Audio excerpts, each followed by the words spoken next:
తండ్రి, నీ చేతికి నా ఆత్మను అప్పగించుచున్నాను. మొదట్లో తండ్రి వీరేం చేయుచున్నారో వీరెవరు కనుక వీరిని క్షమించమన్నారు. మన పాపమంతా ఆయన మీద పడ్డప్పుడు, ఆయన పాపపు ముద్దగా మారిపోయినప్పుడు, ఎడబాటు కలిగినప్పుడు సిలువలో ఆయన కేవలం నలుగుగొట్టబడిన ఒక శిక్ష పొందేటువంటి మానవుడిగా ఆయన మాట్లాడాడు. మళ్ళీ ఇక్కడ తండ్రి ఆయన అంటున్నాడు అంటే మనకి వారి మధ్య ఉన్నటువంటి ఆ అమోఘమైనటువంటి ఆ అనుబంధం అది పునరుద్ధరించబడింది అని మనకు అర్థమవుతోంది. అంటే యేసుక్రీస్తు వారు మన కోసం చేసిన ఈ బలియాగం తండ్రి సన్నిధికి ఒక ఆగ్రానిలాగా చేరింది. తండ్రి అంగీకరించగలిగాడు కాబట్టి, ఆయన నీతి ప్రమాణాలు మీట్ అయ్యాడు కాబట్టి యేసుక్రీస్తు వారు మళ్ళీ తండ్రి అని పిలవగలిగాడు. మాట మనం జాగ్రత్తగా పరిశీలన చేస్తే మనకు అర్థమయ్యేది ఏంటంటే, death is in his hands.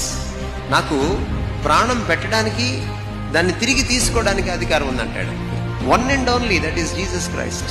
నీకోసం ప్రాణం పెట్టాడు. ఆ పని అయిపోయిన తర్వాత దాన్ని తండ్రికి సబ్మిట్ చేశాడు. 3వ రోజున దాన్ని తిరిగి తీసుకున్నాడు. ఎవరికి మరణం పైన శక్తి ఉంటుందండి? ఎవరికి మరణం పైన విజయం ఉంటుందండి? ఎవరికి మరణం పైన అధికారం ఉంటుందండి? ఎవరైతే పాపాన్ని జయిస్తారో వారికే.